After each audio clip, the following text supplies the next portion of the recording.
2010년부터 추진됐던 한미 우주협력 협정이 지난달 29일 극적으로 타결됐습니다. 우리나라는 2018년에 미국 항공우주국과 공동으로 개발한 달 궤도선을 쏘아 올릴 것이라는 목표를 세웠습니다. 네, 16년 만에 체결된 한미 우주협력 협정 체결 의미는 무엇인지, 또 한국형 발사체 개발 계획에 대해서 자세히 알아보겠습니다. 한양대학교 과학기술정책학과 김상성 교수 나오셨습니다. 안녕하세요. 안녕하세요. 네, 한미 우주협력 협정 체결, 반가운 소식인 것 같은데 우리나라에 어떤 의미가 있다고 보십니까? 결론적으로 말씀드리면 아주 반가운 일이고요. 네. 아주 환영할 만한 일입니다. 아시다시피 미국은 전 세계 과학기술 투자 총액의 약 40%를 쓰는 과학기술 강국입니다. 그래서 우리나라 같은 경우는 이제 과학기술 투자 규모가 지금 64조 정도를 쓰는데요. GDP 대비 규모로 볼 때는 R&D 투자 비율이 4.29%로서 세계 1위고요. 또 절대 규모로서는 세계 6위라고 하지만 여전히 우리가 가용자원이 전 세계 투자의 한 3%밖에 안 됩니다. 그래서 우리나라 과학기술 가용자원 3%를 어떻게 효율적으로 잘 쓰느냐도 중요하지만 나라 밖에서 쓰이고 있는 97%를 어디에 어떻게 쓰고 어떻게 모니터링하고 협력하느냐, 이런 것이 굉장히 중요한 일 중에 하나입니다. 예.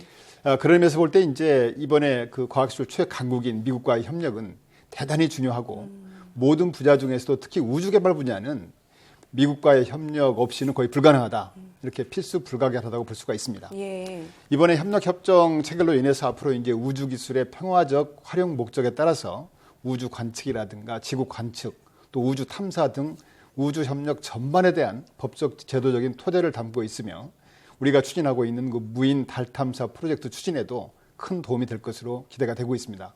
참고로 미국은 그동안에 러시아나 캐나다 등 10개국과 우주 협력 협정을 체결했는데 이번에 이제 아시아 국가를 우리나라가 최초로 협정을 체결했다고 합니다. 그만큼 우리 기술 수준이 향상되었다는 것을 반증해 준다, 이렇게 볼 수도 있겠습니다. 그럼 궁금한 게 있는데요. 그럼 그동안 미국과 우주협력과 관련해서는 뭐 어떤 이야기가 없었던 겁니까? 그렇지는 않지요. 그동안에도 이제 협력 활동이 있긴 있었지만 주로 이제 개별 기관 차원에서 산발적이고 간헐적으로 협력 활동이 추진되는 그런 수준이었습니다. 그만큼 아마 우주 분야에서 협력 수요가 많지 않았고 또 우리나라가 이제 대등한 협력을 하기에는 좀 기술 수준이 미치지 못했다, 이렇게 볼 수가 있습니다. 그래서 이번 협력 협정은 이제 그동안에 개별 기관 차원에서 하던 그 미미한 협력 활동을 양국 정부 간 협정을 바탕으로 해서 본격적인 협력 수준으로 끌어올림으로 해서 세계 최고의 우주기술 강국인 미국과의 본격적인 협력이 추진될 수 있다, 이렇게 볼 수가 있고요. 예. 아까 말씀드린 것처럼 한국형 발사체 개발에도 크게 기여할 수 있을 것으로 기대가 되고 있습니다. 이번 협정은 또 실질적인 협력 추진을 위해서 양국의 그 실무 기관을 지정하였는데요. 한국에서는 항공우주연구원, 또 천문연구원, 카이스트, 기상청, 국토교통과학기술진흥원이 5개 기관을 지정을 했고요. 미국에서는 그 항공우주국 나사, 또 해양대기청 노아라고 하죠, 노아, 예. 또 지질조사국 USGS, 이 3개 기관이 협력 실무기관으로 지정이 되었습니다. 네, 한국형 발사체 개발에 도움이 될 거라고 말씀을 하셨는데, 그렇습니다. 그렇다면 지금 한국형 발사체 개발 사업은 어떻게 진행되고 있습니까? 잘 아시다시피 지난 2003년에 그 2번 실패 끝에 나로 발사에 성공을 했지요. 그래서 그러므로 해서 우리나라가 이제 세계에서 11번째 스페이스 클럽에 가입했다, 이렇게 얘기를 하고 있는데요. 스페이스 클럽이라는 것이 우리 땅에서 우리 로켓으로 우리가 만든 위성을 발사했다, 이런 의미에서 이제 11번째 스페이스 클럽의 회원국이 됐는데요.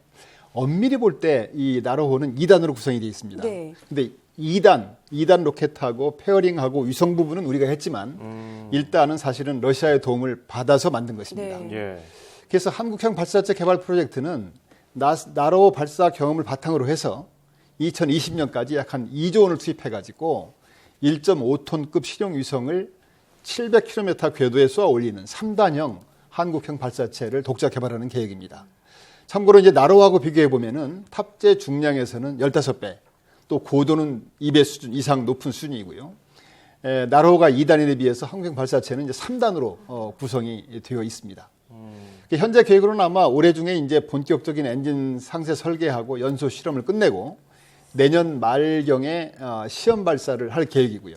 2020년에는 달 탐사선과 착륙선을 보내는데 사용할 계획으로 되어 있습니다. 이런 빅사이언스 분야, 특히 로켓 개발에 관련해서는 돈도 많이 들고 시간도 많이 드는 것으로 알려져 있지 않습니까?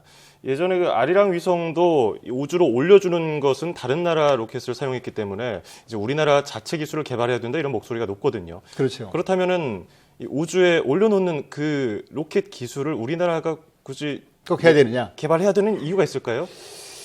뭐 돈이 워낙 많이 투자가 되는 사업이기 때문에 아마 예. 그런 질문이 저는 당연히 있으리라고 봐요. 주변에 있는 로켓 쓰면 되지. 예. 우리가 왜 굳이 가져야 되느냐. 그런 측면에서 이제 몇 가지만 말씀드리면은 첫 번째가 아무튼 국가 안보나 통신 및 재난 대응을 위해서 필요하다 이렇게 말씀드릴 수가 있습니다.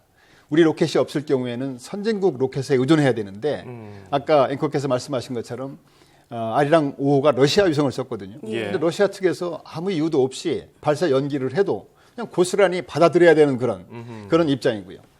또 아시다시피 이제 우리 인접국인 미국이나 일본이나 러시아, 북한이 다 우주 발사체가 보유하고 있기 때문에 우리도 국가 안보 차원에서도 굉장히 중요하다 이렇게 볼 수가 있습니다.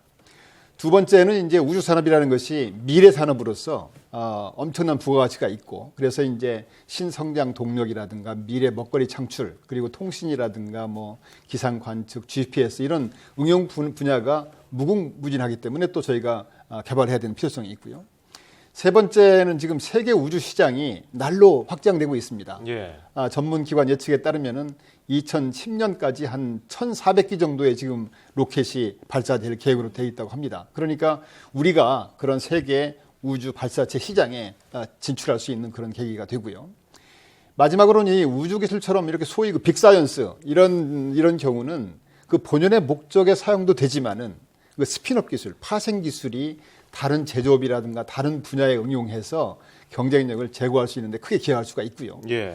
또 국가 위상 제고를 통해서 국민과 청소년들에게 꿈과 희망, 자부심을 줄 수 있는 그런 측면에서도 개발이 필요하다고 볼 수가 있겠습니다. 로켓 개발과 관련해서 한 가지 궁금한 네네. 게 있는데 러시아나 이런 다른 나라에서 혹시 견제를 하거나 뭐 그런 부분은 없을까요?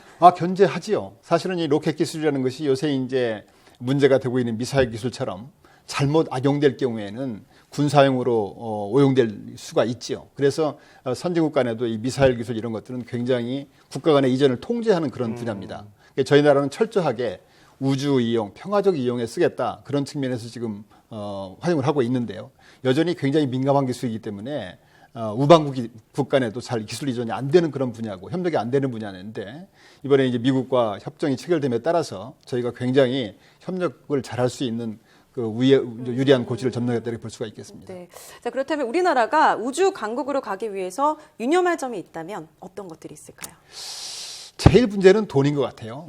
그래서 이 안정적 지속적으로 예산을 지원해야 된다. 그러니까 이런 빅사이언스 분야는 워낙 방대한 투자와 시간이 소요되기 때문에 처음에 결정 단계에서 굉장히 신중해야 됩니다.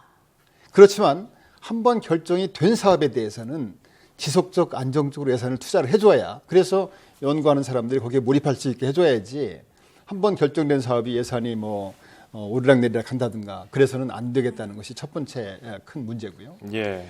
두 번째는 이제 역시 이런 사업들은 인내심이 필요한 것 같아요. 그래서 국민과 국민들의 어떤 관심과 애정을 바탕으로 해서 인내심을 가지고 기다려 줘야 된다는 겁니다.